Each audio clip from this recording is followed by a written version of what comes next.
Howdy doody people. Hello from beautiful, wet, sunny Berkeley. As you can see, we're getting flooded out. We've got these 4 drivers going around wrecking up our roads. Hopefully I won't lose internet. As you can see, my place, the street is flooded. This is all due to the rain in the last probably about an hour. Let's go and see this car get stuck. It's right, it's all flooded up in that corner there. Might have a bit of nope.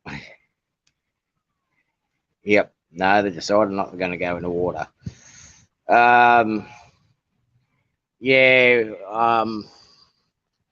say we got close to 8 inches in about an hour and a half, 2 hours.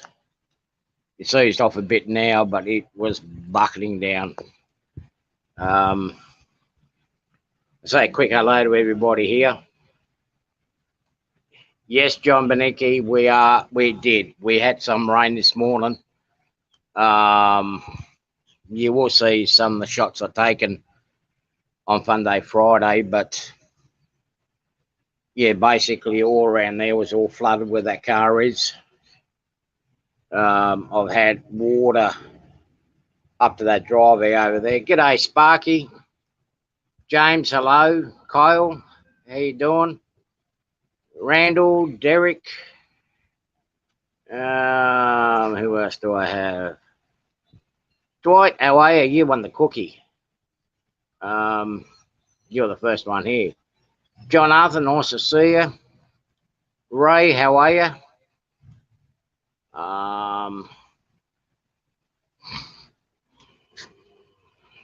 Tammy and Ray, how are you?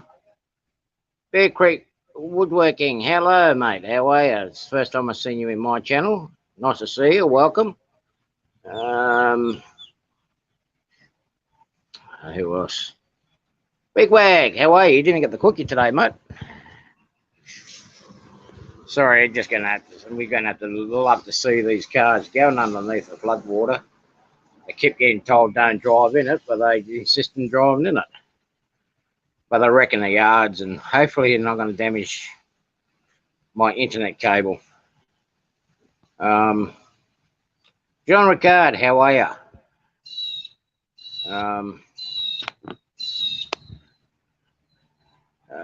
Thomas, Dave, down here. G'day, Dave. How are you? Race fan, how are you? I'm going to be back in a minute. I'm going to go back into my desktop computer. Split Rock, how are you, buddy?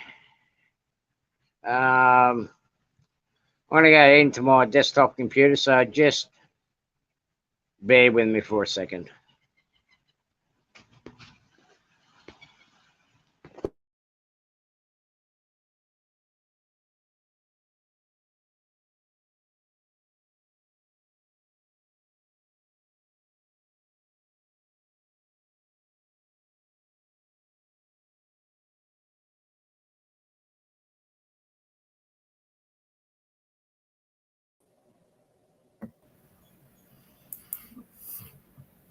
Howdy doody. What up? You My computer didn't do right. I couldn't finish typing my thing. Should say, Plumber said what? So while we're sitting here, what's up, Wigwag, Kyle, John, Nicky? Sorry about that. Derek, Ray. Ray, Bear Claw. I know you probably said hello. Ray B, John Arthur, Sparky, what is up, dude? James, Done Disjunction, Mr. Randall, Gerald, what's up? Believe I got Derek, Carolina Foothills, Crooked Dave, Split Rock. Hey, and they didn't have any more copies, Artie. Sorry about that, brother. Oh, it's all right. I'll have to. I'm gonna have to go and give Split Rock a visit and take his 5 copies. Okay, so I'm seeing Kyle saying I'm a bit muffled. Let me try to change my. Yeah, just a little bit, bud. Just a little bit. G'day, race fan. Who else did I miss? Carolina Foothills, how are you, bud? Nice to see you around. MS Hill Hunter, nice to see you. I think I did say hi to Kyle. Hi again if I didn't. John Benicki. 50 miles an hour. We're just hoping that this doesn't turn into a cyclone comes back. There's 4 depressions that want to 4 or 5 depression want to turn into a cyclone. So we're gonna have some fun here in the next week. It looks intense, brother. Yeah, this is off a low pressure system that failed to turn out to be a cyclone. So take my your 5 copy split rock. You only need one. Well, I mean, you can understand why Split Rock has 5 copies. Yeah, he wants to give it to his mother. All 5. Well, yeah, we know that. We're going to stay safe. I mean, that corner where I showed where the flooded water is, there's a big drain in there, and it gives you an idea how much water's fallen since 2 hours ago here. Dude, it's crazy. That drain there, and on the other side, just could not take the volume of water that was falling. I was going to duck out and go to Office Works to get some printouts, the big sheets of my track diagram to get ready for my wiring. So you're I'm going to do it up in bigger? Yeah, I'm going to do it in A3. Is it A3 the next size up? I thought I won the boat there, Sparky. I need a boat, and I proved it. I do need a boat. Yeah, well, it does look like it. Thomas, I sent you the link in your email. I'll put the link up there for you in a minute. And I didn't get to see your stream, Sparky. I apologize. Yeah, I've only got 5 minutes because I was trying to unclog the gutter up in the corner there so the water doesn't come back into the house. So I've been a busy boy this morning. Yeah, I was a busy boy this morning because it just came down out of nowhere. It looks like the skies opened up on you. It basically did. It did. John Benicki says you need an arc. Yeah, well, that flooded away to last year's flood. So I'll go back and have a look at Sparky's live stream that he'd done. He's got a competition happening. I don't know what it's all about. I'm going to go check it out. Yeah, we'll all go check it out later. As I said, I was just busy. I wanted to go up and get a blown out copy of this. So I can do the wiring plans and where all my sensors and blocks and that is, so I can, when I wire everything up, I know where everything is. And hey, Railroad enthusiast, how are you? Look, I've already done it for the first bit.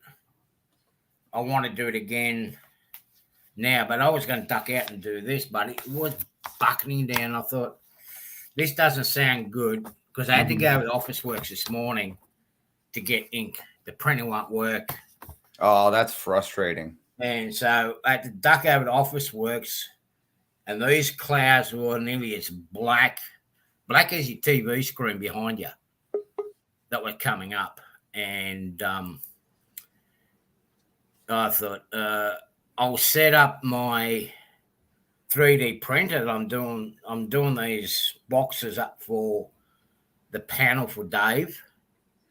And because I've only got a short bed, I've got to do it in 2 sections. So I'll quickly set that up, have that printing, and I'll duck into Office Works. It's about a 15, 20-minute drive.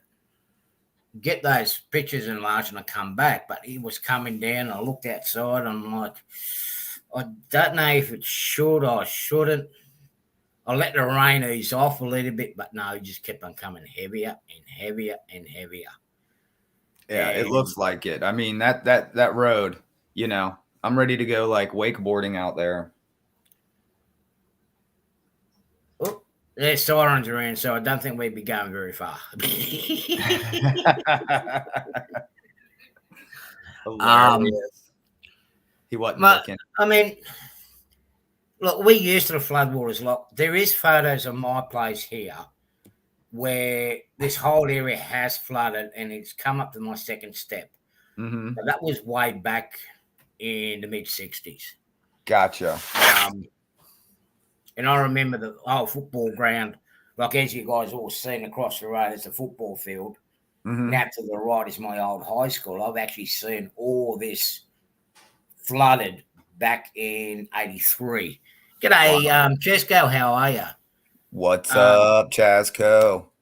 And you know, I'm here, Kyle. That's all I can ask for right now. Happy as can be. Yeah, how are you? Ohio still. Ohio Steam and Steel. What's up? Yep, g'day. Oh, real quick, Artie, if you don't mind. Ray and Tammy, thank you so very much. I opened the mail when I got home today, and look what I got. Woohoo! Oh, wow. What? I'm jealous. I am jealous. I was excited. I believe I got something coming. I don't know if it's floated away yet or not, but well, look what they say right now. Does Tom know his screen is on? Tom, do you know your screen's on? Yeah, my screen's on. Yeah. All right. What are you painting, brother? Oh, I'm painting people. Oh, Roger. Yo, how are you? Hopefully, I said it right this time. Yeah, I 3D printed all these people. I sent you the link, Tom. So I don't know what's happened. I emailed everybody. Yep, Tammy says yours takes longer to fly, Artie. Yeah, those pigeon post, they really got to work hard flying against the wind across the Pacific. Ian, Lehigh River, what's up? Lehigh, how are you? Yeah, so the corner's still flooded. People still driving in. It's not a problem. If people stop driving through the flooded water, we won't have any property damage. But as you guys seen, we had people going into it. We had a couple of four-wheel drives. And they just make a mess of people's yards. I would have done it too, Artie. I would have been guilty. Yeah. We did have one four-wheel drive come in there, try to cut the corner, and he actually was a plumber. Dumb different glue. Cut the corner and taken off his front bumper bar. So, but I mean, you take out your internet cable. Power would be fine. But I was just worried about the internet. Otherwise, I wouldn't have been able to start the show. Is it underground, like your local service? Yeah, the internet cable's underground. So they say that the power lines being underground is great until they get flooded, and then it takes even longer to get the power back on than if it was a downed wire. So it's always give and take, you know. Around here, it's all above ground, and they've changed the wiring around. So even in windstorms and whatnot, a lot of places we're not getting arcing with the wires how they touch, because as they replace the posts and wires, they're twisting all the four wires together. Gotcha. And on insulated sheathing. And that reduces the chance of a blackout.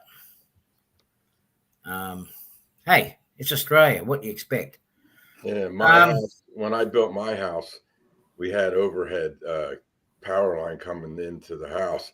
And then I extended the house a little bit afterwards. And then I ran it underground from my house to the street. And I had to dig the trench by myself and run the cable all the way up to the pole. And then they hooked it up to the pole. And that was it. But the underground's the best way to go, because you have trees all around and they fall down on top of the power lines, and that's what knocks down most of the power lines. Well, that's the reason we have a lot of power outages here in my neighborhood. You know, I live in the last forgotten spot in my area, and we got a bunch of old growth trees around. You know, sometimes on these storms they just go down. Yep. Yeah. Right. Yeah. And then that's like when they said there was a hurricane here in New Jersey. It was not a hurricane, you know, and they don't realize that a hurricane category 1 is like 70 to 80 miles an hour on the low end, up to not 100 miles an hour. That's category 1. And 80 miles an hour is no joke. 70 or 80 mile an hour winds in New Jersey, we'd be still digging out. Because we had one tornado go through here once, and that put the power out for over a month in the area. And it was, you know, because it knocked down trees all over the place. And, but, you know, they thought that hurricane, all it was a lot of water damage, but it wasn't, the wind was only 40 miles an hour. That's not even, you know, I've been through tropical storms. The wind was higher than that. Yeah. You know? And it was just, I was laughing when they were saying, "Oh, hurricane, blah, blah, blah." It wasn't a hurricane, people, you know. If you ever saw a hurricane here in New Jersey, you might as well just pack up and go somewhere else, because it'll be devastated totally, despite all the trees that go down. We do get cyclonic winds and strong southerly winds coming from the south. Particularly later on in the year, we do get strong winds, and every now and then we do too. But I've got to say they've improved our infrastructure, like above ground and below ground. They've actually improved the infrastructure a fair bit. That's good. The landlord scored some solar panels. I ended up scoring some forklift batteries. Mm-hmm. As funny as it's and stupid as it sounds, okay, he's an electrician, and where he works is microbursts are bad, and we get them quite often here. But we were talking about backup power. Now he's doing a granny flat at the back. He goes and does maintenance at big shopping centres, and they've been upgrading the solar panels. Mm-hmm. And these other ones are still good, but they were going to throw them away. So he's got a few panels, which we're going to put on the roof. Right. As backup power. Right. G'day, Kyle. Now, the forklift batteries, they're going to actually store the electricity enough to keep my fridge going. Right. Yeah, of course they're good batteries. They're reasonably new. And then free is, they are free. They fall off the back of the truck. My house here, I have my whole roof is covered with solar panels. Nice. And then I have 2 Tesla batteries on the side of the house. And if I lose power, my whole house stays on. Every appliance, whatever I'm running, is on, and it'll maintain power on those 2 batteries for 2 weeks. Well, as I said, the landlord seen my layout room at the back and go, "I need backup power, because if I lose electricity, I cannot have fun." And he goes, "Sleep with me. We work on it." So we work together. Power wall. Yeah. I mean, he's a pretty good landlord. I can't complain. He Mystic. How are you? That's what I was going to say. Bloody hibernation. I thought he was writing in Chinese there. That's all right. I can write my code. I can write my. I used to know how to write my name in Chinese. I remember how to do it now. Yeah. Thomas is still running trains in a blackout. Yeah. Oh yeah, you got to be. That's a must. I mean, because one day I didn't even realize it. I went outside and I looked around and I didn't see no lights on. And then I said to the neighbors, "Hey, is the power out?" And I said, "Yeah." And I said, "Well, oh."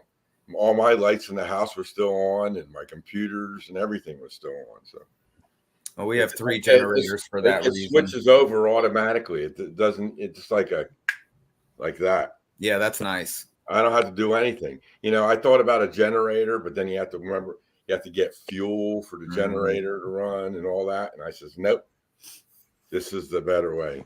And they charge by the solar system. The batteries get charged by the solar system. So my electric, they don't get charged from the electric company, only by the solar panel. Yeah. Over here, the way we work with the power here, okay, a lot of us got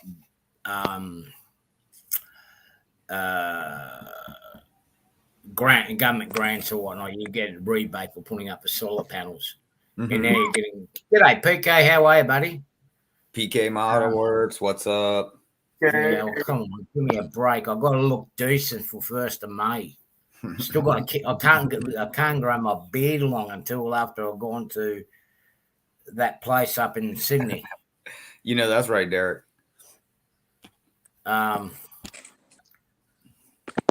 So, but this is the way we're going. We just yeah.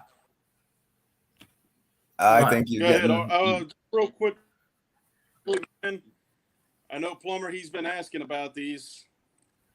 Oh, dude, they're so beautiful, and they're so detailed. Do they have a decoder in them? He's got a video with the inside. This one here just has DCC lights. Yeah. So basically, yeah, because I was waiting for cabooses to come out with already made. I tried to make my own, and they didn't come out too good, so I abandoned that project. I mean, I've been sitting here since I'm here at work. I've just been basically putting on little details that they come with. Let's see. Nice. You can see a little lanterns that they come with. So I like the screens on the window. Yeah, they're really nice. Have a good night, Tammy. We'll catch you through the week. Hey, have a good night, you and Ray. That's right. Peace out, Tammy. Peace out, Ray. Great shirt earlier, brother. Later, Tammy. Kyle, what's up? Could you bring those 2 cabooses closer to me? There should be a flight leaving out of New York in another 2-3 hours. You can jump on that and bring it over closer. Artie, that's great. There is a flight leaving in LA about 11:30 LA time. I want to put the Keep Alives in my old Amtrak cars, but I need a bridge rectifier, I think. Something to where, isn't that what it's called? A bridge rectifier, where no matter which way the polarity goes in, the output is the same? Yeah. Why do you need to do that? For my old, I think they're Ather and Amtrak cars. To you mean the passenger cars? Yeah. Okay. And what kind of wheel sets do you have on them? It's the brass plastic. Well, you got to change them. Why is that? Because you want metal wheels on there. How's it picking up current if it's plastic wheels? Well, it's metal on this side and then plastic on this side in the back. Vice versa. You have to send me a picture of that. I want to see what you're talking about. Let me go see if I can. I have fish one real quick. I have a circuit that will do that for you. Let me show you. I'll be right back. You guys chill. Hey, Peyton, Rail fan, how are you? Yeah, I got to get some bridge rectifiers. I'm redoing. Excuse me for a second. Would you get out of there? Oi. Get out. They want to be involved, Artie. Come on. No, she's trying to sneak in the back of the air conditioner, and then she'll chew the cable. So I don't want that. Painting these people is really tedious. So. Isn't it ever? Isn't it ever? Yeah. Yeah, you can't go outside. So running amok now. You want to be part of the show? Yeah, all right. I got it. I'm starting to clean up. I'm going to be cleaning up this old Pacific carriage for Richard. He's not here at the moment. Started working out the interior for it. It's not the prototypical shell. It's a rabbit. That's what I wanted to ask you about, Artie. You were 3D printing some passenger cars, right? Before? Yeah, that was only just mucking around with them. Yeah. And then did you 3D print the trucks? Make him bigger? No. No. Okay. No. Because I'm trying to find a screw because I 3D printed my some cars and I can't find a screw. Oh, okay. So they used a brush. So the axle is metal. Yep. Okay. So you got the brass on one side, and then I do think that actually is a metal. It's just a blackened metal. Yeah. And this one, brass on that side, and then the blackened metal on this side. I have a friend who makes trucks and wheels. And him and I talked, and he made me something, and I'm going to test them out. Okay. And what he does is he puts a brass tube on the axle. So it rotates. The metal axle is still there. He puts a brass tube on that, and then you can solder a wire onto that brass tube. That makes sense, like a bearing. And then you got your power. So I got some coming. He just shipped them out today to me. And I'm going to test them out and see how they work. Now, I also bought KD 590. They're a truck with it's an electrical powered truck, and it has a wire on it, and you can put just change out your whole truck on your other car. That's what I'm doing. I'm installing a sound car in one of my cars. I did a video on it, and it didn't work out, so I stopped posting the video because I'm still trying to get the sound to come out of the car loud. And gotcha. And then I ordered these 2 box cars the other day, and I even called them and I said, do the doors on the box cars open? And the lady said, well, I don't know, but I'll get you call back in an hour, the technician will be in, and then he'll be able to tell you. So gotcha. He goes, yeah, they open. I get the box today in the mail. They don't open. And I says, the son of a bees, how can you tell me that? And then I even called Walters up because they're Walters cars. And, what are you doing up there? Right. And I was really upset. So then I called up Soundtracks today and I talked to him about it. And we got a plan on what to do. So I got some gaskets for the speakers to come. Gotcha. And what I'm going to do, at least these cars, they have a metal plate in them. It's, the full length of the box car. It takes the whole bottom of the car up. It's a weight. It weighs 2.5 ounces, the whole thing, right? So I took that plate out, and when I did that, the box came off of the chassis. And I said, oh, great. Now I can put the speaker facing down. So you can hear it better. Then I'm going to drill holes through the bottom because I was afraid to drill holes through the bottom with the chassis on there. I don't know where I'm going. I can't see where I'm at. I don't want to damage any of the detail underneath. With the box off, I'll be able to drill holes through it. So that's going to be in my next project, but I have to wait for the gaskets to come. I just ordered them today. So what's up, Peyton Rail fan and VNC Systems? And I saw Anthony Dodge come in, but I got James in here from Dundas Junction. James, I printed those things. You saw the round one. There's a problem with the square file. No matter what setting I choose, it prints solid on the back side. Now, I'll send these to you if you just want to cut them out. That's fine. But if we can have someone alter the file to where it'll print like that, that would be awesome. But they will not. Send the STL file to me. I'll see if it prints on a 3D printer. Roger G'day, that. JD. I will do that.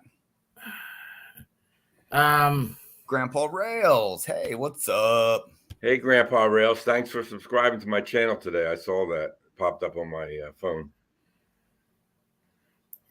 Nice. Yeah.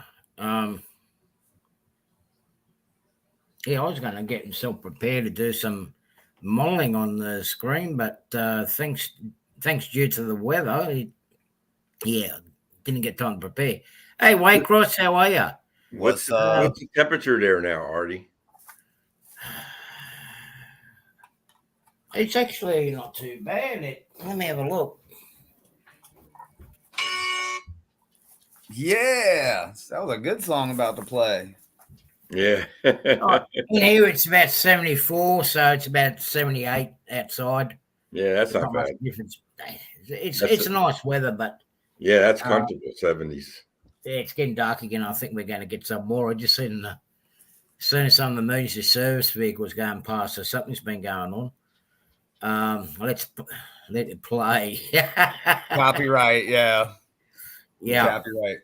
So I do need a set of trucks because I just noticed this one doesn't have trucks, and unfortunately, it's cracked. Oh, that's an old Tyco one. Yep.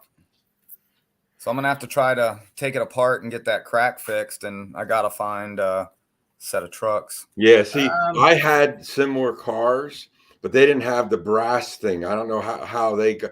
How know what they did? They soldered a wire to the top of the car or the truck, and then ran it up through. And then I tried to put my DCC circuit in there, and they were shoddy. The wheels were just too bad, and they were shorting out like Chris. crazy. So that's why I got my new passenger cars. Aficionado Chris, what's up? Yeah, well, with the old Tyco ones, they did have plastic on one side and metal on the other, or brass on the other. Yeah. I don't know what kind mine were. I don't know if they were Tyco. They might have been. They were from 1950 something. Okay. Roger that. Trucks. Hang on. If you're going to start talking trucks, they're actually big things, I mean, they're as big as a rail car and an engine. Well, it's funny how the same word means different things to different people, right? Yeah. Well, and skateboarding is trucks. That's what holds the wheels to the board and allows the board to pivot. Right. Yeah. Right. Truck is a universal word, right? Well, it is. It's only Americans and the Canadians that change the terminologies. I mean, you have a look at UK and Europe and everywhere else. Like you guys call them trucks, we call them buggy frames. Nice, John. I thought they were called buggies. Buggies. Bogies. No, that buggies is what you get. We call them bogies. I love the Tyco. Yeah. Bogey. That's a. Yeah, usually too, but we usually say bogey sets here, or bogey frame and whatnot. Lori, you know what I got to do? I got to change the name of my Subway to the Tubes. That's cool. I gotta go ride the Tubes. Right. There was a guy that did something like that, where they actually made a light on a strip, make it look like they were actually a fluorescent tube. But yeah, those cars, I would love to get another set of those. There you go, Peyton Rail fan. It'll bring me back to my childhood. Well, I have a look at March. It doesn't want to focus on the car. No, we've got a crane show coming up here soon, and we'll see if we can get a replacement buggy for that. Here's a good question. I have no idea. Has anyone experienced the Chinese replacements for surgeon engineering? No. Yeah, I have no idea. Never heard of that. And Peyton, I told you, send me an email, brother. I'll print those things for you. Oh, Yeah. Plumber, speaking of printing things, Yeah. that STL file, I printed that door Yeah. and the rails that go for it and everything. And I put it in there. I glued it all in place, and then I slid the door up, and the thing cracked Oh. as it was bending around. But what it did was it cracked perfectly for me to just leave the door closed all the time. Oh, okay. Well, and that might be a good, like everyone says, resin or filament.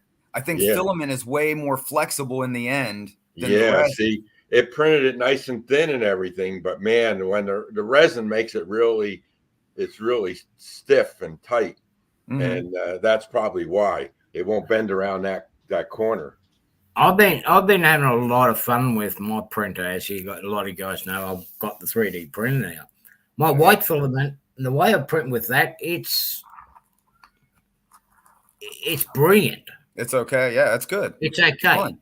Yeah. But so let me address this that you put up there, Artie, real quick, and then you can get back on that. So Mystic, I'm doing okay, brother. I spent actually quite a few days in bed this past week, but I needed to get on and be with my peeps and get that locomotive energy rolling, So thank you very much for asking, and I really appreciate it. Go ahead, Artie. I apologize. Yeah, hi, Joe. Hey, Possum Bio. How are you? Happy birthday, Joe Raider. Yeah, happy Worm Liberation Day. Forget it. Possum Bio, what's up? Liberation Day. Yeah. How old are you again? 21? That's what I heard. That's the story going around YouTube today. Yeah. What was I saying before I interrupted you, Plumber? You were talking about your 3D printer and how brilliant it is. How much fun you're having printing your 3D. How much fun you're having? That's right. My white filament is working fine. Not a problem in the world. But the black, same brand, it's been a pain in the butt. I told you. I've done everything, but it looks like the temperature and whatnot. Like I even changed the heat bed on it, like going from that flexible to a glass. But now I've got it going on a flexible again. But it takes about two starts to get it right. Is that the leveling? Leveling does seem to be going out a little bit. Let me just go. I'll go and get some bits, and I'll show you what's happening.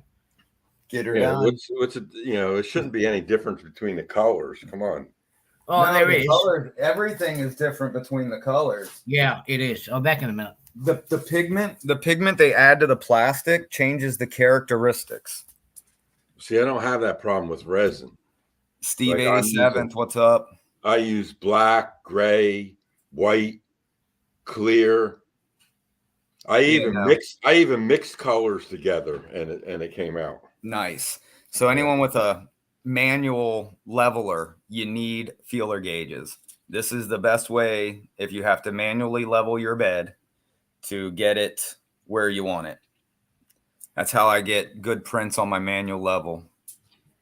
They say use a piece of printer paper, but I found that printer paper varies like massively. See, on a resin printer, you drop the build plate down to the base, you set it 0, tighten up the screws, and you're level forever unless something happens. Gotcha. John, what's up?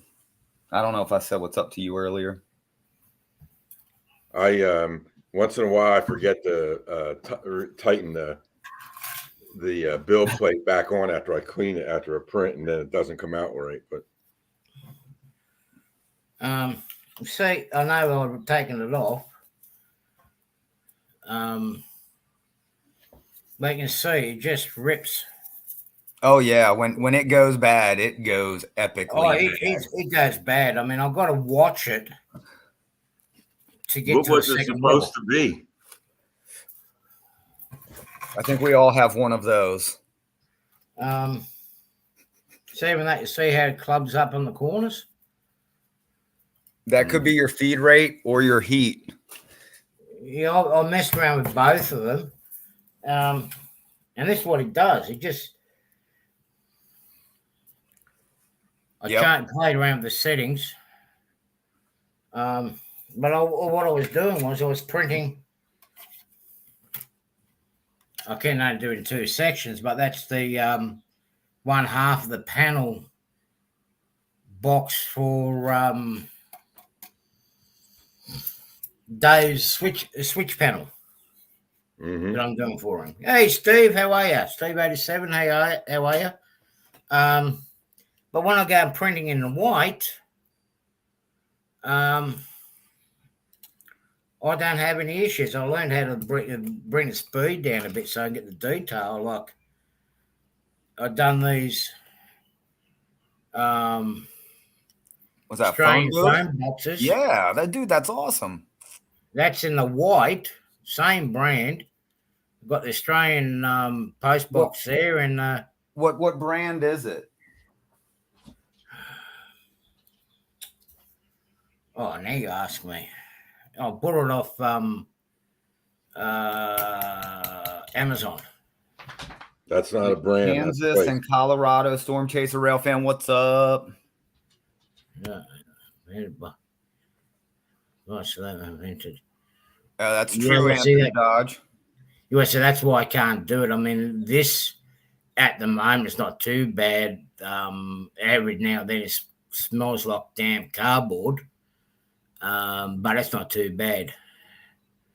Way down. So Chris Aficionado, it's just feeler gauges. It's a mechanical feeler gauges. You can get them at Harbor Freight for $5. What? So what's the space? Well, I would say all are different, but my JG Magic Maker. Let me see. Let's see if I can see it here. 0.04 mil or 0.0015. But you know, I don't think you would do a spark plug with this. This would be more for when you're putting your cam in, your pistons, your lifters, stuff like that, you know. Yeah. Well, I bought one the other day and also bought screwdriver drills as well. I went in for a fiddle gauge for $5 and come out about nearly $80 worth of tools. It's easy. Yeah. This place is called Sydney Tools. It's like Harbour Freight. You go in there and you just go aisle by aisle by aisle. Yeah, well, you go in there for one thing and then you're like, oh, look, that's only $5. Look at that. Oh, look, this is only $3. Oh, $10 for that? I'm taking that home with me. What's that? I got a warning from the CSX police for an Waycross, my dude. Property. He's got some good spots, and I wondered how he got them. Now I know he trespassed. Yeah, but this and you know what, Sparky? Hold on. Yes, they do. Okay, go ahead. What's Sparky saying? Hold on. Here we go. Boom. Spark plugs, cam, pistons. Do trains have those? Yes, they do, Sparky. Yes, they do. Ask Richard. They got some old petrol ones running around at his light railways down here at Abbey Park Rail. Hey, Kansas and Colorado Storm Chaser, how are you? Peace out, Sladen. Love your videos, by the way, bud. Haven't seen much of them. Rails. Been busy. You know what? Grandpa Rails is right. It's not a spark plug. It's a glow plug. It's diesel. My bad, dude. My bad. Hey, who said there isn't a petrol motored train out there somewhere? Well, I mean, there is. You know there is. Isn't there the diesel one? Turbo? No, I can't even remember what it's called now. I got so many things rattling through my brain right now. It ain't good.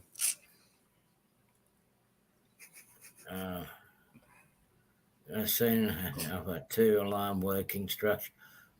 Hey, Artie, you're not the only one in the rain. Yeah, but California is under a lot of rain. Whoops. Yeah, but yeah, that's rain. This was just a huge.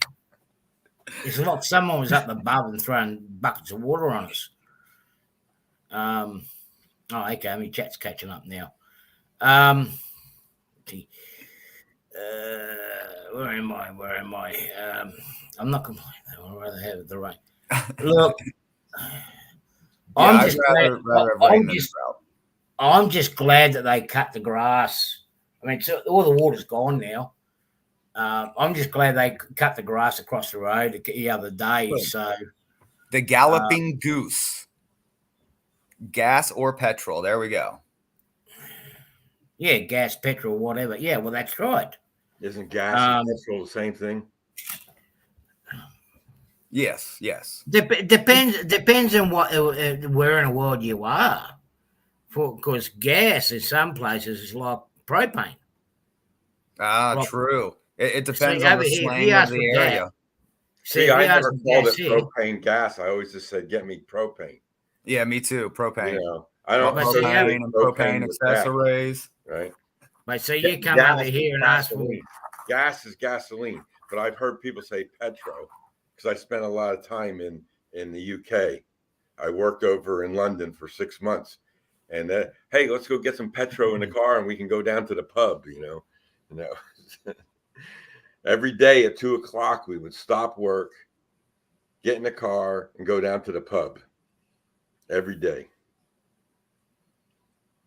Supposed to be get a ton of rain, and then a train derailment is going to. Speaking of train derailment, yeah.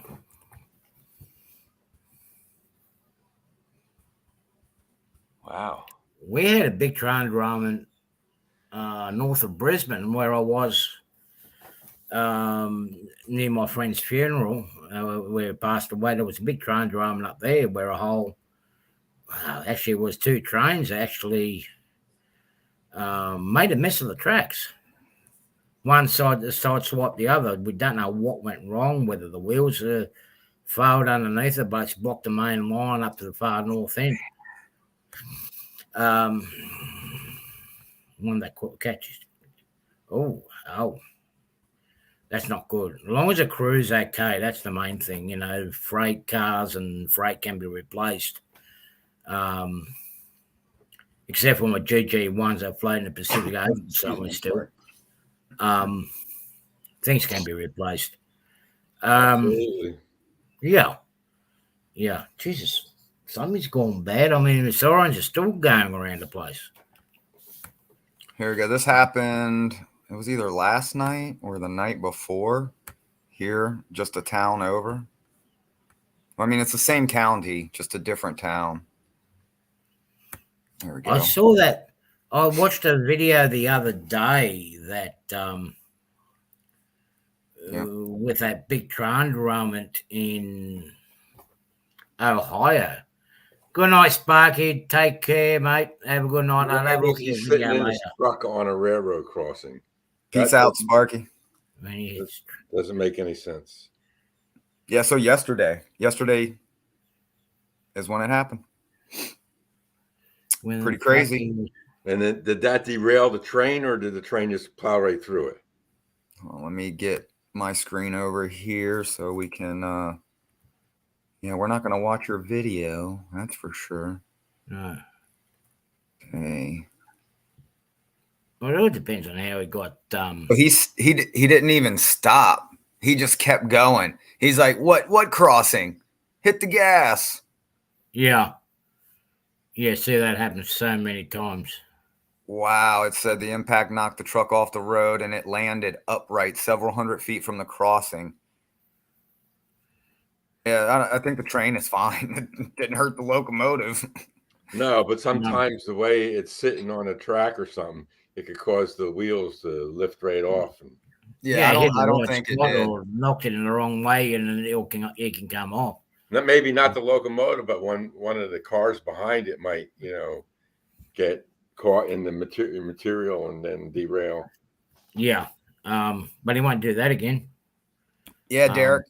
What idiot. I don't think The way the article just read is the guy came up to the crossing and just gunned it. Didn't even, he didn't stop on the tracks. He failed to stop before the tracks, and I mean, you're going to hear the train. No, Really? No crossing gates. This lights maybe. I don't think it has any crossing gates. I think it's an easement. Out there in Haymarket, they're developing it into like high-end neighborhoods.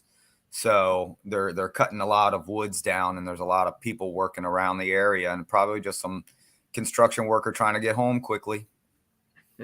Well, I can beat the train. Yeah. I'm a good old boy. Yeah, like his foot hit the wrong pedal, maybe. Yeah. I know an incident. I mean, you can hear your trains there, but the people just don't want to be stuck behind your long trains because they're super long. So they try to beat the crossing instead of sitting there for the next 10, 15 minutes before it going past. But I remember a friend of mine here when we used to cut the coal from the nearby mine. And before they put the boom gates at this railway crossing, he was in his coal truck. And the lights came up, and he was trying to stop, but his accelerator got stuck. Oh, man. And he couldn't stop. And he was panicking, trying to stop it. And the train drivers saw it. Well, we call them train drivers here. The engineer saw it. He hit the brakes. And luckily, the cab of the prime mover, the tractor unit, went through the crossing. Otherwise, he would have been dead. But mangled the front of the passenger train. Mangled the front of that, and we all thought they was trying to race the train, but no, his accelerator did jam. The return spring that was on the accelerator broke on him. Hey, Dave, how are you? Hey, Joe Howard, what's up? Hold on. PK Model Works. What is he saying? Let me see. You raced to beat the train that near death, but yeah, not draft him. Yeah, no, you just don't mess around with him. And no, don't even. David. Vin Diesel did it successfully. Yeah, that's probably why everybody tries it, because it's in a movie, right? Oh, that hurts my belly in a good way. Oh my goodness. Yeah, the train in that movie was a cardboard makeup of it. Right. In case come on, Riddick is gonna make it, Yeah. But I mean, you guys just so lucky. Like even some of your passenger trains, like your diesel haul, and even electric trains, you can hear them 10, 15 miles away. They're hitting a railway crossing. If you just take a moment, even, I mean, come on, Over here, some of you guys probably noticed in my videos, they just go toot and that's it. Yeah. That's all the warning you get. Oh no, they go crazy here. We're about 4 miles from the track as the crow flies, and we can hear them. We're outside a train. My son's like, train station. I'm like, we can't make it. The only thing I hear here is when the 59 class, when the steam engine goes up along the line. I'm 4 or 5 miles away from the line. Mm-hmm. Damn it, I thought he wasn't in the Hollywood effects. How's the upper level going? It's not. Yeah, because when I ran the passenger train into Manhattan from where I used to live in New Jersey, and I used to go to the train station and wait, and I could hear the train whistle blowing 3 stops up. Yeah. You know it was coming. Yeah. No, there's no way nobody knows it's not coming. That's what I'm saying, dude. Except the trains are quiet, because look what happened to Sparky and who was it, Bernard? They were on. Yeah. When they were up there, they didn't even see that train. They didn't even hear the train coming, and it was right on top of them. So you got to be careful. This is a simple rule. Ohio Steam and Steel, right there. He said it, man. Just going to the doctor today. I swear to God, I need a push bar on the front of my truck. I'm tired of the light going green, and I just see people's head down.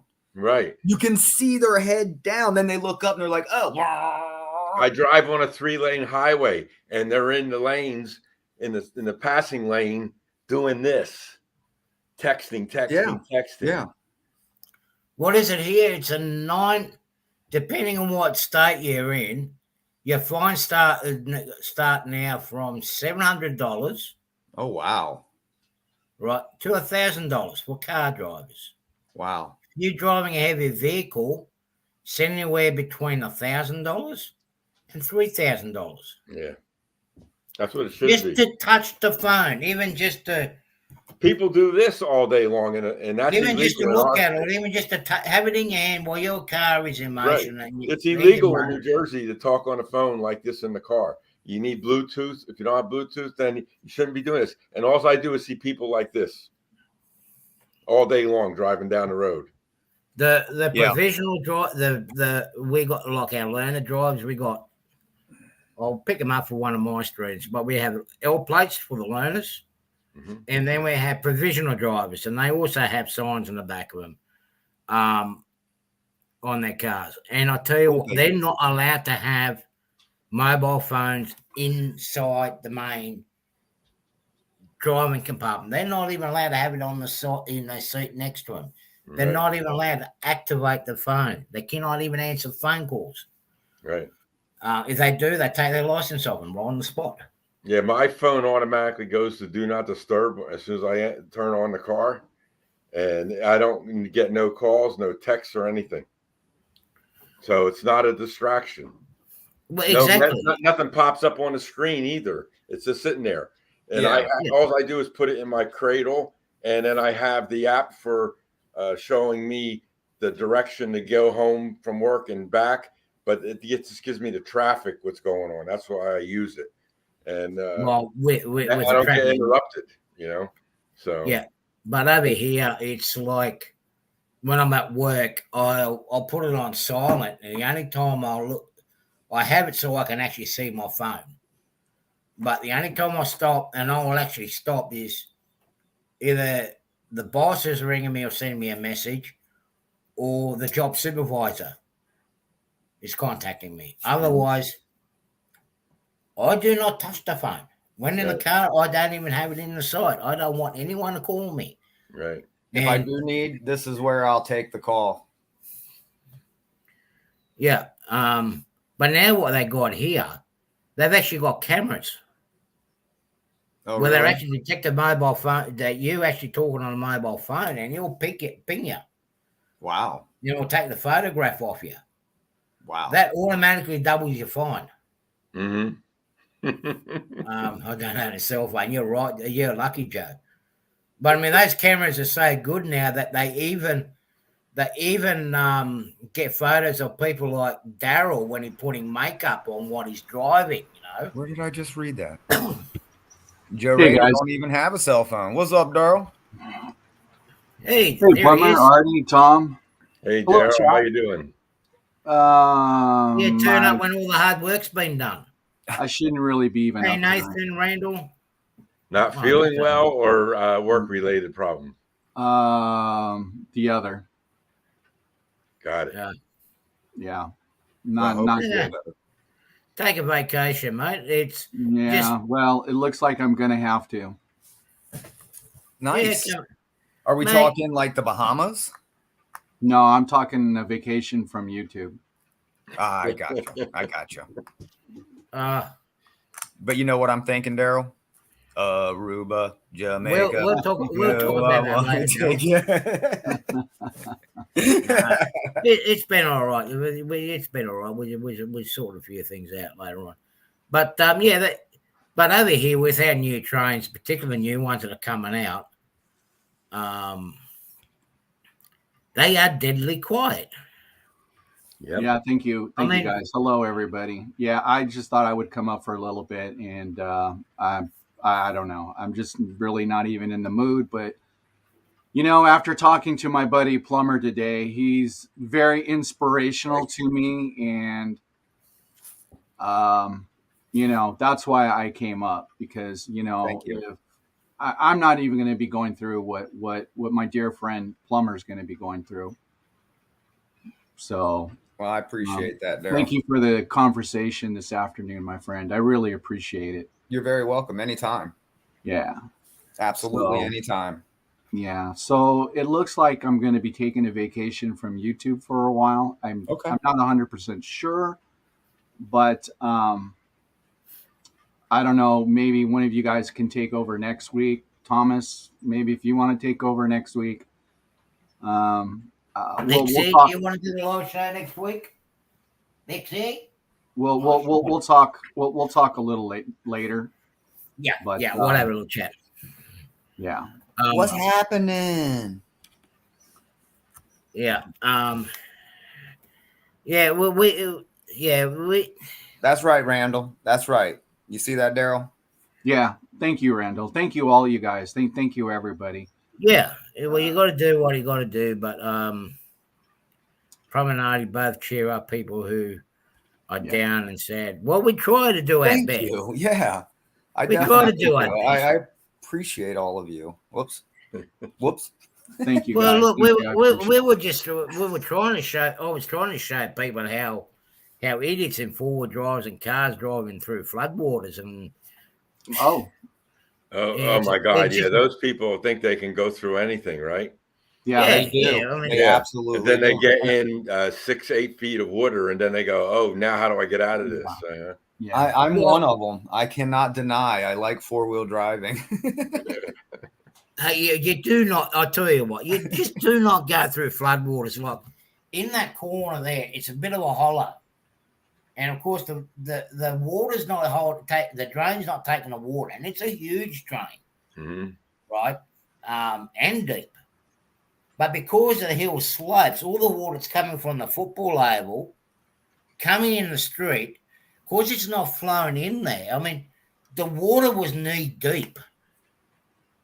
The water was knee deep at the corner here. And thank you, guys. Thank you very much. Yeah, and thank you, Dave. I appreciate you. Where I used to live. Okay, Dave. In my house, care, buddy. I used to live at the bottom of a mountain. And then in the street, we would get anytime up to 6 feet of water when it rained. And at the end, my driveway was lined with real railroad ties. We went down to the train yard and filled up a pickup truck with railroad ties and brought them back. And we lined out my driveway. It was 150 feet long with all these railroad ties. And that water lifted those railroad ties right out. They were concreted in. They were lifted right out, and they were going down the road, and people were driving through with those torpedoes going down the street. You know what's floating in those waters? Yeah, you don't know what's floating in the water. Yeah, no idea. No. And every time I see flooding, I see people try to drive through it, go around. There's water there. You don't know what's underneath it. Maybe the road is gone. You don't know. Amen, Nathan. Amen. Nathan, you see, depends how much of a hurry you are, but I mean, you can actually sit back and enjoy the scenery on the train. Yep. That's true as well. Yeah. And the thing is, like, particularly here in Australia, even going from here to Sydney, you're going through parts of, you're traveling on a train where there is no roads. Right. Right. You go from here to Perth, for example, like particularly after Port Augusta, which is in South Australia, and going across to Kalgoorlie. Des Media Productions, what's up? Middle of the bottom of the Nullarbor Plains, and that's actually it goes through the middle of the Nullarbor Plains. Mm-hmm. It's desert. And it's a different scene. You're what? 200 miles, 150 miles away from the main highway. That takes you from Adelaide to Perth. Mm-hmm. Totally different scenery. Well, to your point, Tom, most people don't know that the sewage treatment facility, when we have a lot of rain and floodwaters, they're allowed to just release so it doesn't overflow into the local river without treating. Right. And I'm sure they take advantage of that as much as they can. Sure they do. Well, over here they will take it out to sea, but way to sea. We got pipeline going up, and we're like when we had a deluge lot now, because we've still got some of the old houses up on top of the hill. Well, a lot of that stormwater and whatnot still goes into the sewer system, and then ends up going down there. So we've got one of Port Kembla and another one in the northern suburbs. I looked at the radar before. Gotcha. The northern side got worse than what we got here. But what do you call it?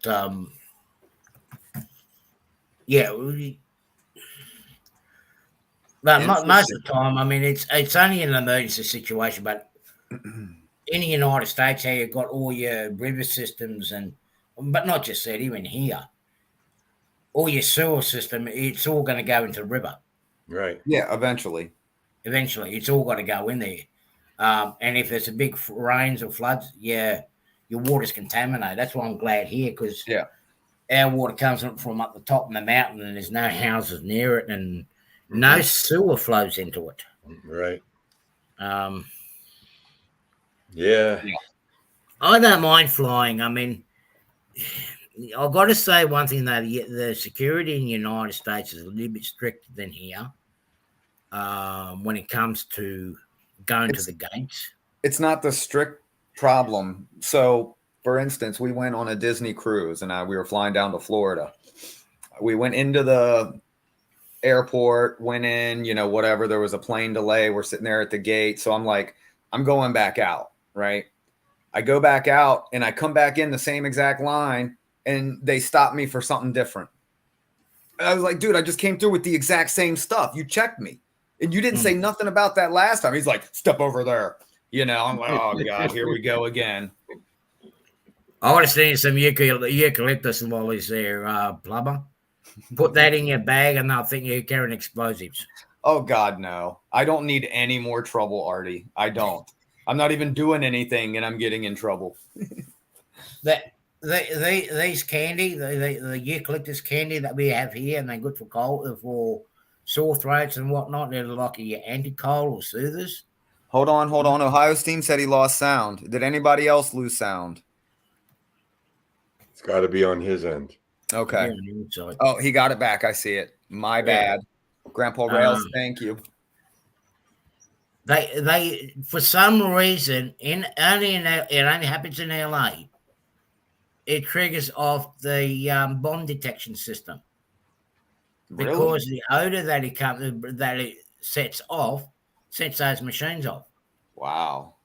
So you can imagine with me, and of course everybody's got to know me now. I like to joke around. I like to be a bit of a prankster, right? And in the days when I was flying, this one time I actually had it was for Halloween. I had like a rubber hand. Set it off to about here. Yeah. Sitting on top of the briefcase. And they go, yeah, you can have a look, but there is a hand sitting up the top. When she looked at it, but I was intrigued. David, you don't need it. A 3D printer is cheaper than your locomotive that fell on the floor new, brother. Oh, no. Yeah, you can get it 3D printers for under $200. Borrow $1,000 for a 3D. No, look, I'm not $1,000 3D printer. You could probably get a metal printer. Yeah. Well, $1,000 will get you that one I want with the conveyor belt. So if you want to print multiple items, you just set it and it'll just print and just start kicking them out. Yeah. But still, in the United States, you go through TSA, but the only way you can get to the gate or to get to the lounges is if you're a traveling passenger, right, on that particular day. Here in Australia, you can go to the gate. You can go in and get your meals and whatnot inside the terminal, but you've got to walk through the security. You don't need a boarding pass to get in there. They trust us a bit more. Mystic. Someone that knows my pain. Yeah. Yeah. Well, yeah. But yeah, as I said, these candies always set it off. And because before I stopped flying, I was doing aerial search and rescue. If anyone's been in the Coast Guard and whatnot, you've seen those smoke bombs and whatnot they deploy out of helicopter and the marker boys and that let off smoke. They're explosives. So you can imagine you come off a flight, you've got all the explosive residue on you and you're going through security. And they go, have you been playing with explosives lately? And go, yeah, I was last night. But it's my job. I mean, come on. Yeah. Right. That's different. Didn't you see that explosion on the news this morning? Yeah. No. Oh, no, Peyton. Oh, no.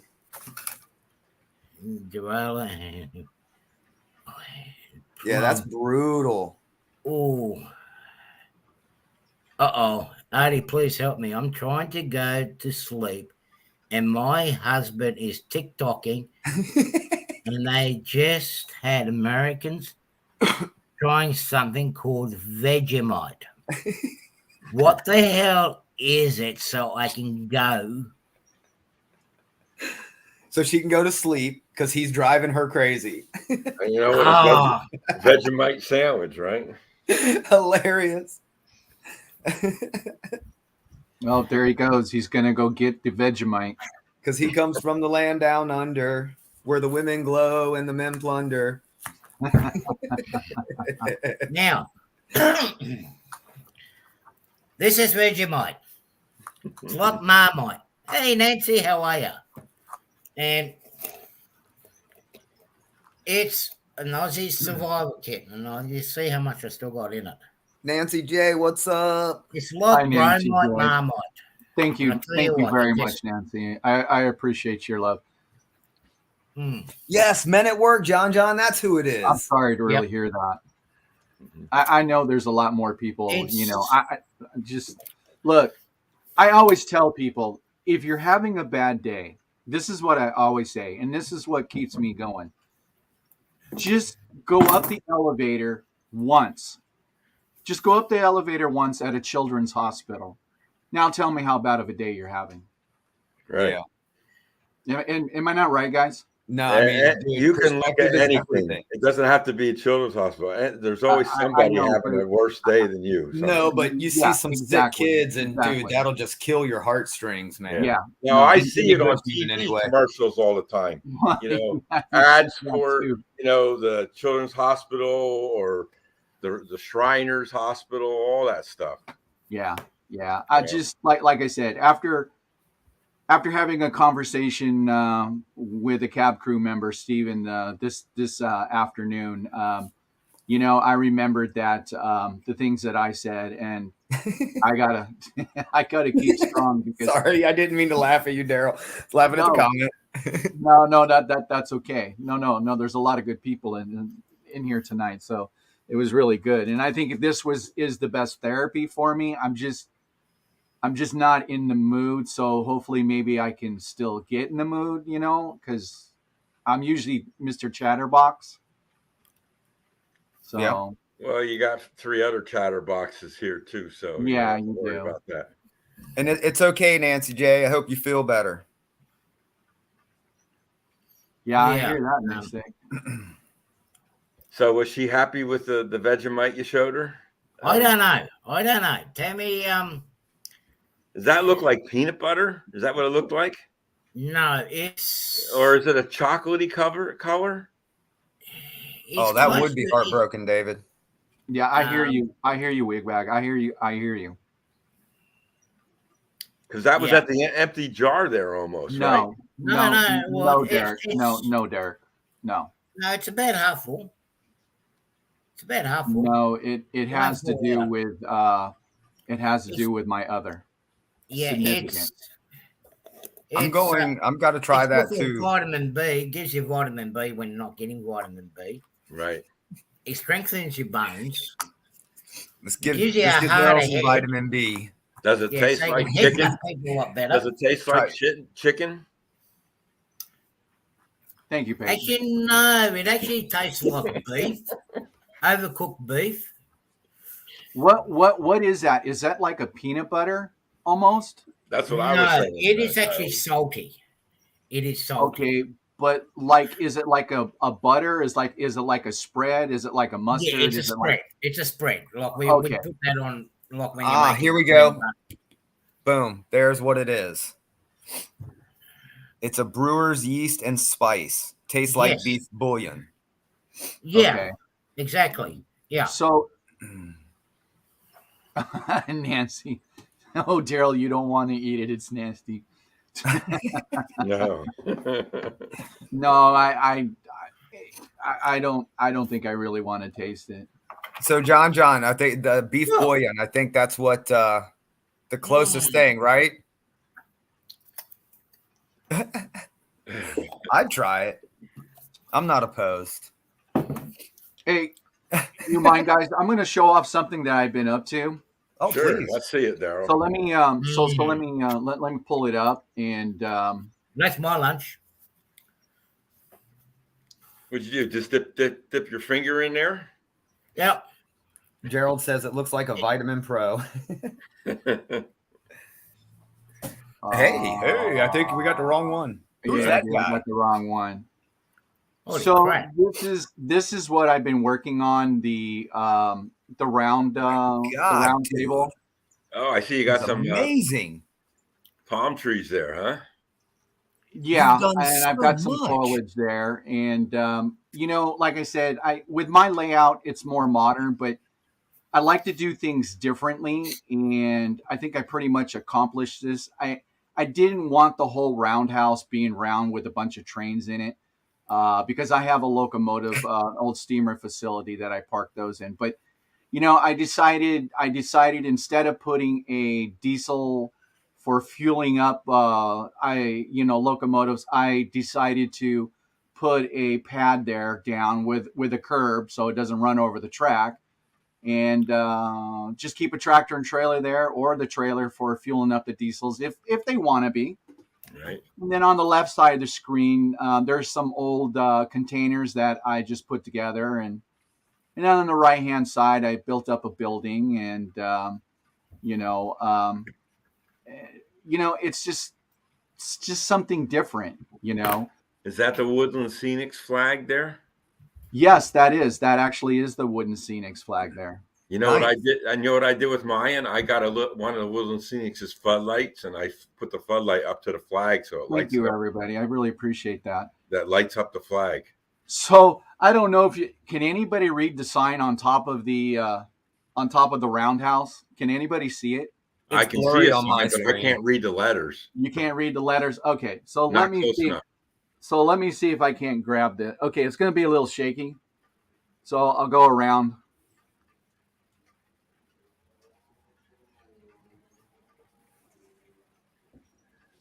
I don't know. I like the semi tanker. That's cool, and I've seen that in pictures on the side of the tracks. So there's kind of like, well, kind of sort of the backside, but so over here, I decided to put, I don't know if you can see that container there. That's what I was just gonna say. That's awesome, dude. So I decided to do something different. And so the Aurora miniatures, when they came out, these are the 45 foots with the container doors that open up. I decided instead of just leaving the tracks out on the open, I decided to, make the container doors open and put the wheels like they're stored into the containers. Dude, that's awesome. Just something different. Yeah, that is. Because mine are just sitting out. I'm on the truck. And like I said, this is like an older facility, but it's made more modern, and it's just a service it's just for servicing. So let me see if we can storage. When you're done with this, Daryl, can you go back to the original scene? Then I want to ask you about something there. This is. Can you read that? DD, what's that? Trainworks, dude, nice. Double D's Trainworks. Trainworks, very good. Yeah, you put the T and the R together, right? Right, I put the T and the R together. All right, very nice. So, but yeah, Did you get that sign printed up? Because that No, I did it. I did it myself. I don't know if you can kind of see the. Oh, I missed it. But yeah, my whole intention with this roundhouse was just to not to take up the whole. And here's kind of like a backside shot of it. Wow. So Dude, it Daryl, looks great. what's that yellow thing sticking out off of the track to the right there in front of that brown building, and it has a red thing on top? What is that? Okay, that is what you mean. Where the red part is a curb. Is that what you're talking about? No. The brown building where the palm trees are split like a V. Oh, what's on top of it? No, just go up on the left side of that building along the track. There's a yellow pole sticking up with a red thing on top of it. Oh, those are. Oh, okay. Let me show you that. Oh, okay. Here. Let me.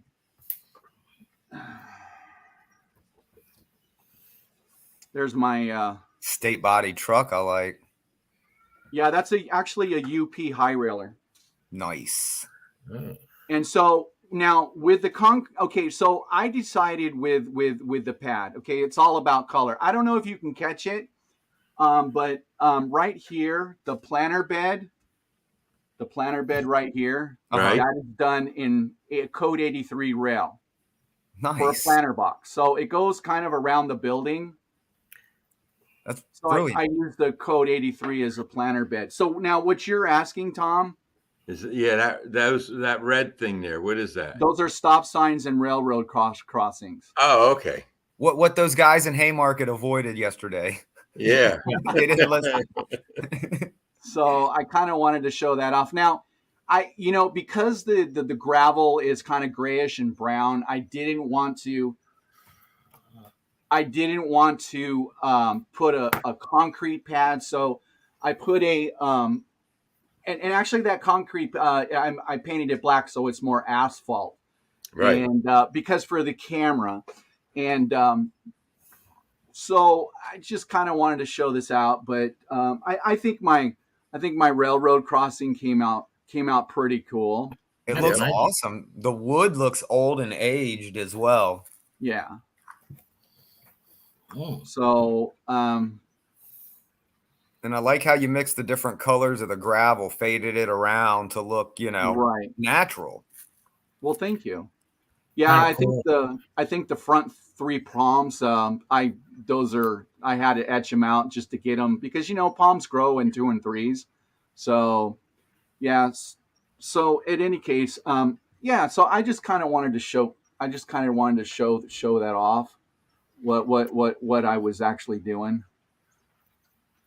So do you make those palm trees or do you buy them? No, I bought those. Those are your. Oh man, I'm trying to get the camera. Yeah, you get to see. Yeah, my whole layout is shadow boxed. John says, "Nice chisel." Yeah, I saw that too. But hey, you're working on an area. There's going to be tools. Yeah, I think a lot of people don't think that I actually do stuff on my layout. I mean, they've never, they've never seen, parts of my layout when I actually do work on it. But so this is kind of the overall view of it coming in, and then of course, right here, over here to the right-hand side, that's going to split off and it's going to come underneath my computer. And then I'm going to have another yard, okay, so here's the rest of the center table. So just a quick question for you.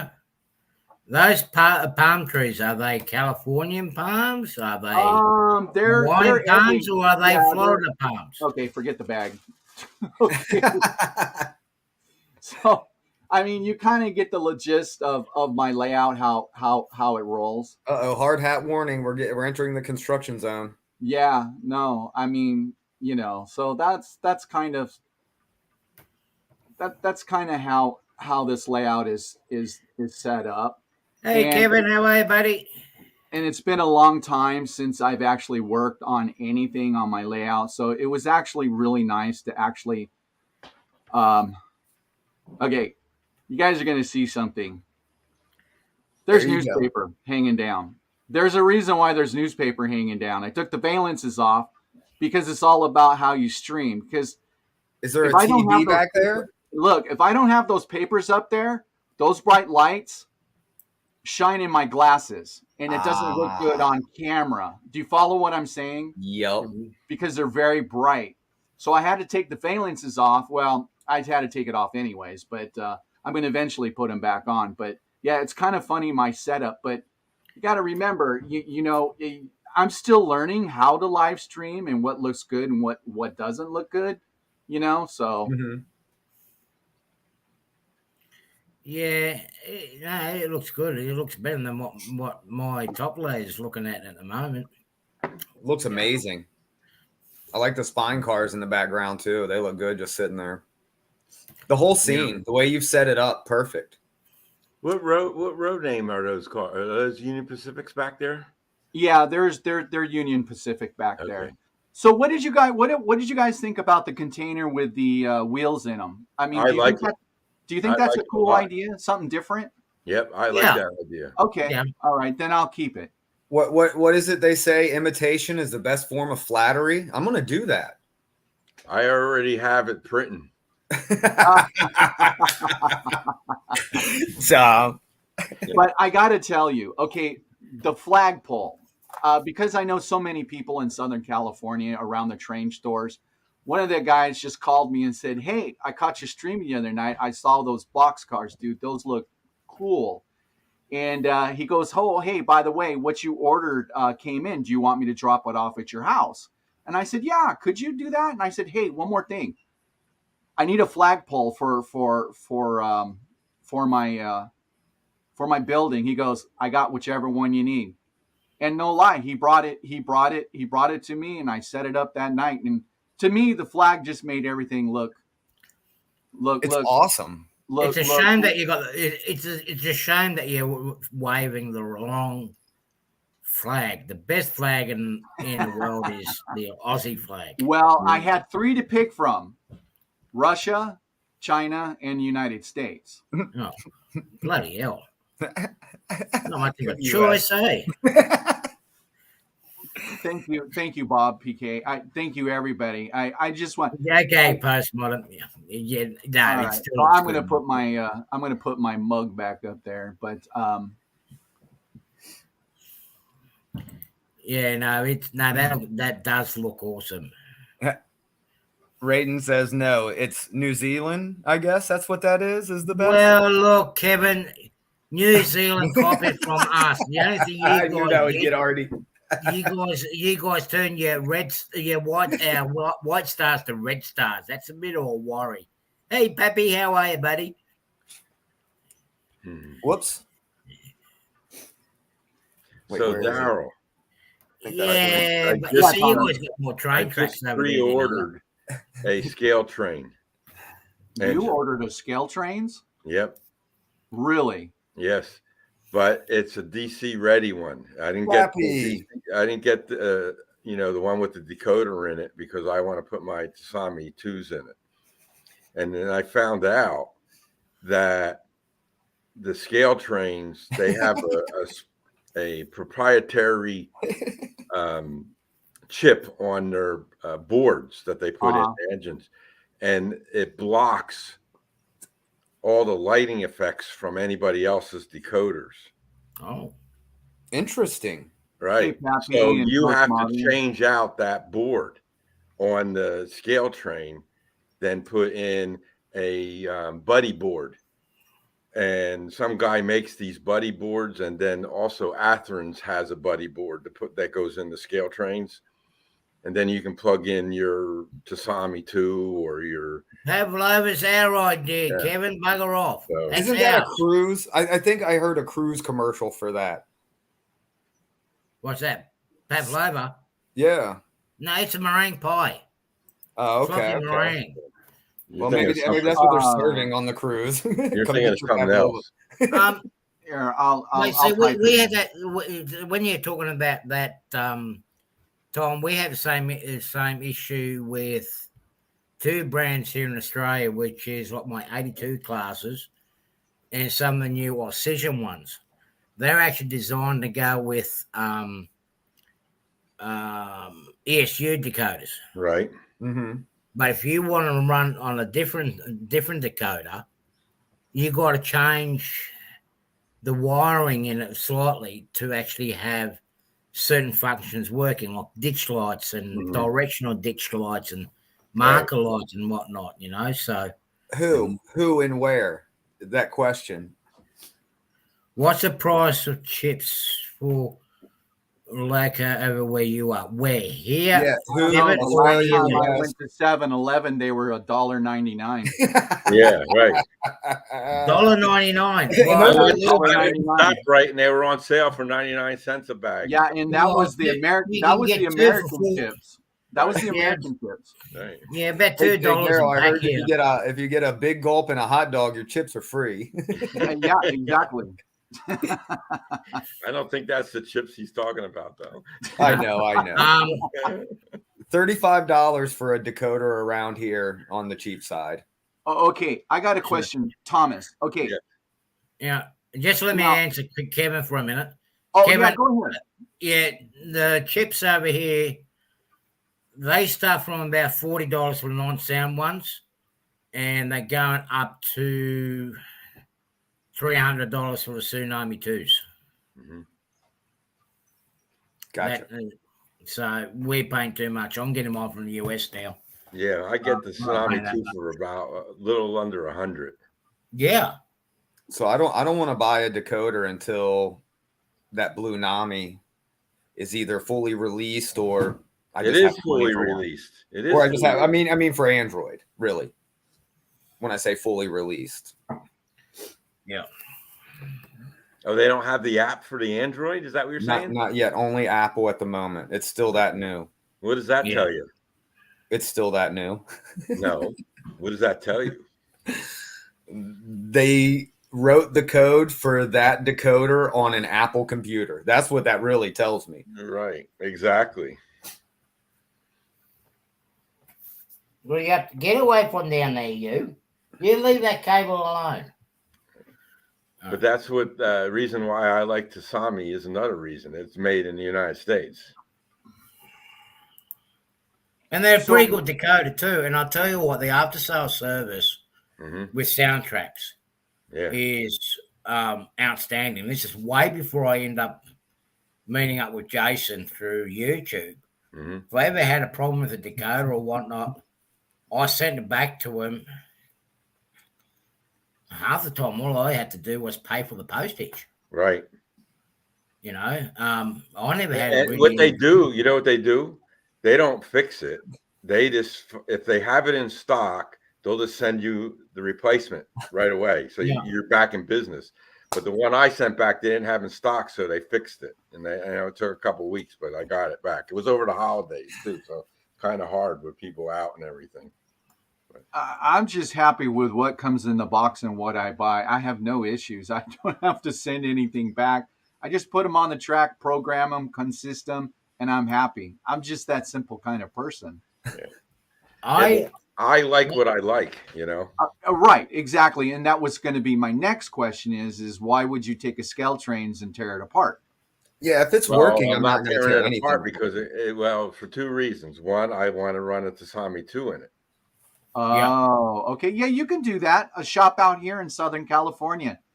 Yeah. They order everything from every manufacturer. They do not come with their lock sound or anything. If it's Tsunami 2, great, it's in there.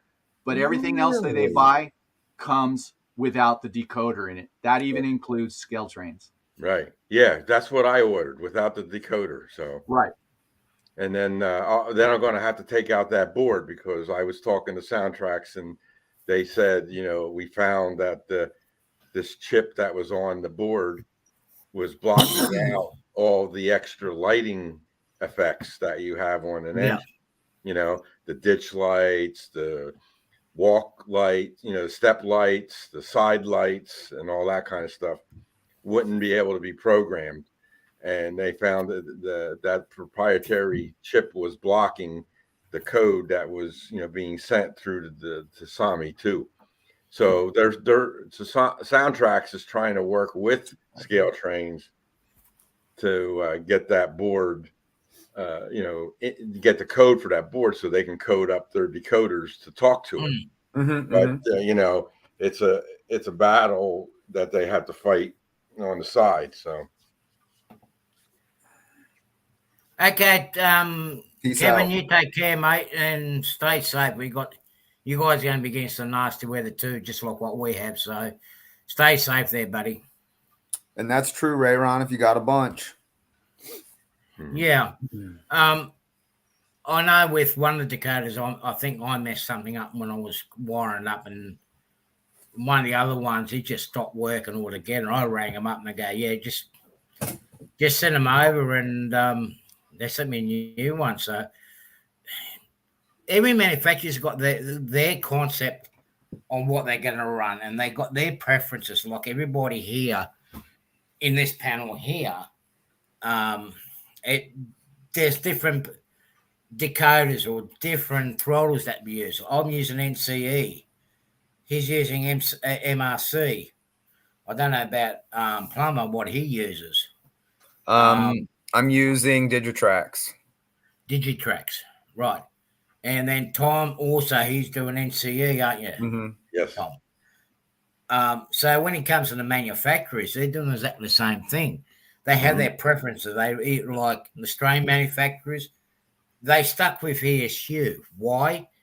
Because the spacing inside the shell is very limited. So the ESU, the only ones that make very slimlined decoders. So does anyone know the answer to David's question here? David's question. Can you remove the board? No.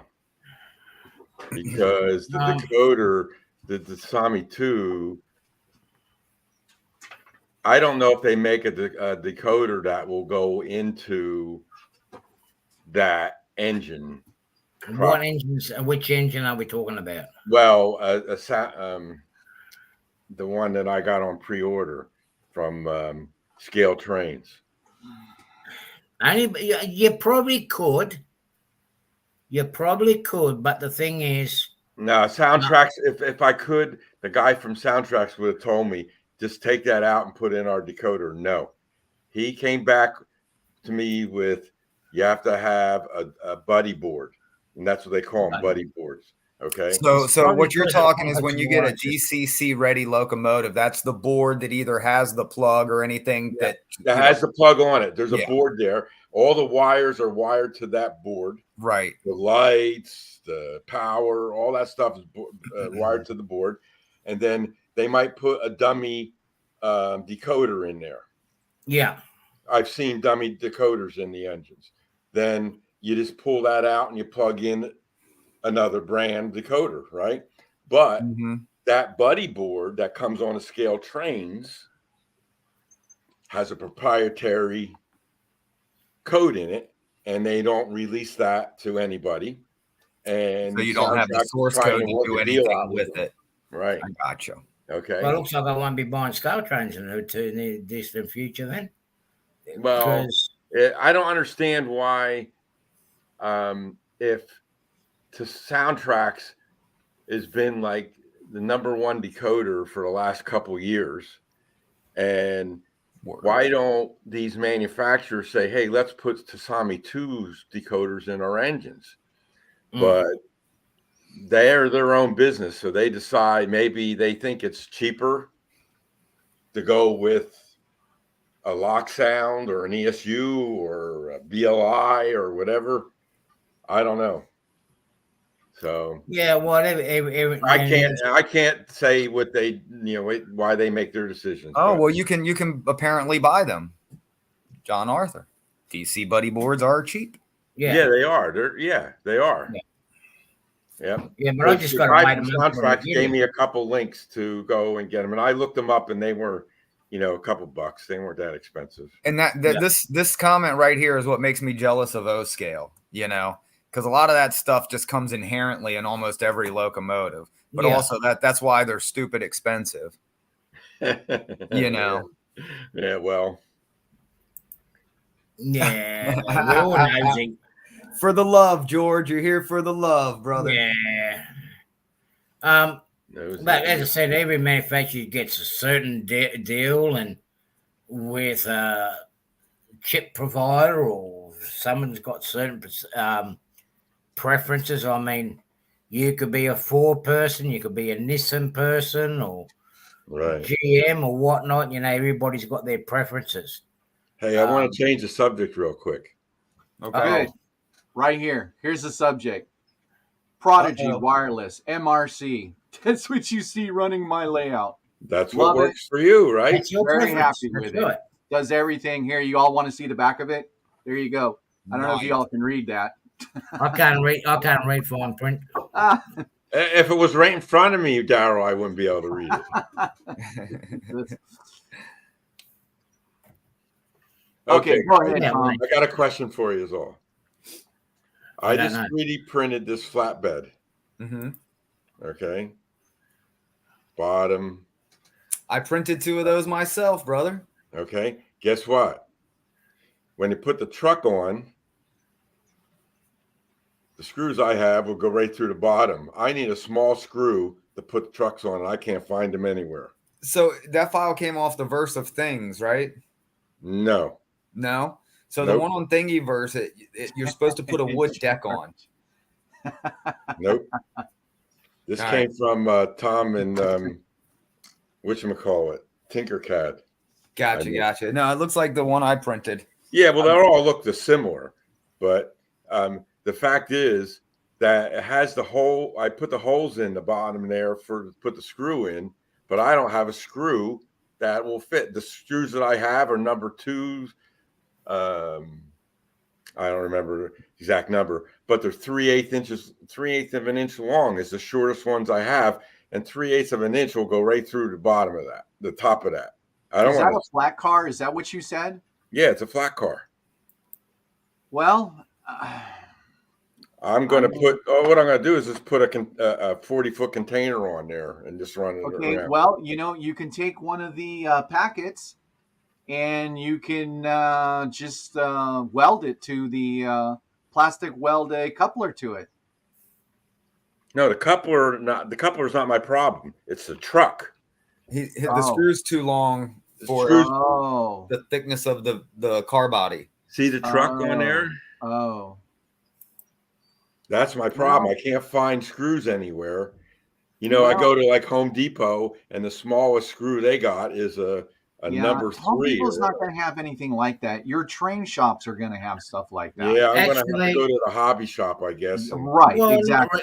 Well, you can also go, I don't know what you would call them over there, but I've got 2 places around here where it just basically sells nuts, bolts, and screws, and here's about 5 washers. There you go. Yeah, you can do that too.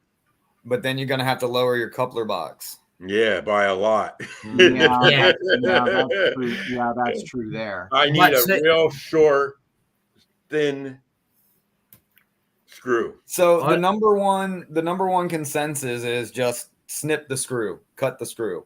Yeah. Thread it in, mark where it comes out, pull it out, Dremel it, and then put it back in. In other words, cut it off. Yeah. Yeah. The only problem with cutting off a screw is it leaves a burr on there, and then it doesn't thread properly. So Postmodern's got it. Look, go to the hobby shop, the ones for your RC vehicles. He's right. They're tiny. Yeah. See, I go to my local. Oh, there's a couple of us. One on the other side of the hill here. Just deals with nuts, screws, bolts, whatever you want, in every different size, including drills to go with them and tappings. They got like your tapping dies. Mm-hmm. Go to one of those places. They'll actually have something for you there. Yeah. But I mean, you would think somebody online would have, Send me an email, Dave BNSF. I'll send you some files. They're all online. Yeah. Needle files. Oh, I thought he said need files, not needle files. My bad. I don't know what that is. Never mind. What the hell's a needle file? See, at the moment, I've got to go up Oh, and it's see that. probably a little file for the I thought sewing maybe you were lady, doing you know? drugs, hypodermic needle or something, Oh my goodness. Oh, here we Oh go. my goodness. Yeah. Yeah. Well, if there's a certain project I'm working on, I'll just take it up to one of these two places that I've got here. And, yeah. Um, Need files for the burr. yeah. A needle file Yeah. for the burr on the screw. Okay. Yeah. If I'm doing a project, I'll go up there and go, look, I want a screw to fit this particular job that I'm working on. They'll give me a packet for $2-3, a big box, instead of paying. Yeah, I don't care about the price. I just want to be able to find some that I can get something, There you go. Look what Grandpa Rails found for you. Number 2 -56. Yeah, there you go. Yeah, multi-pack on Amazon. Okay, number 2. Okay. There you go, Gerald. Oh, there you go. That's what we needed. Also called fish files. No, I have some files, but they're not that small. I'll have to get a fish file then. Yeah. See, I've got these overhead stanchions that I need for my electric trains, and the nuts are that fine. I've got to go up and see if they can actually if I can get a nut with the same thread, probably just a little bit bigger, so you can actually just grab it with your fingers. Mm-hmm. Because at the moment they're just so small. I have number 250. I have a 2-56 nut, but I don't have I have 2-56 screws, but they're too long. They're 3/8 of an inch long, and that's way too long. Hey, Peyton, I don't, but just have your dad do it, brother. Have your dad send me that email.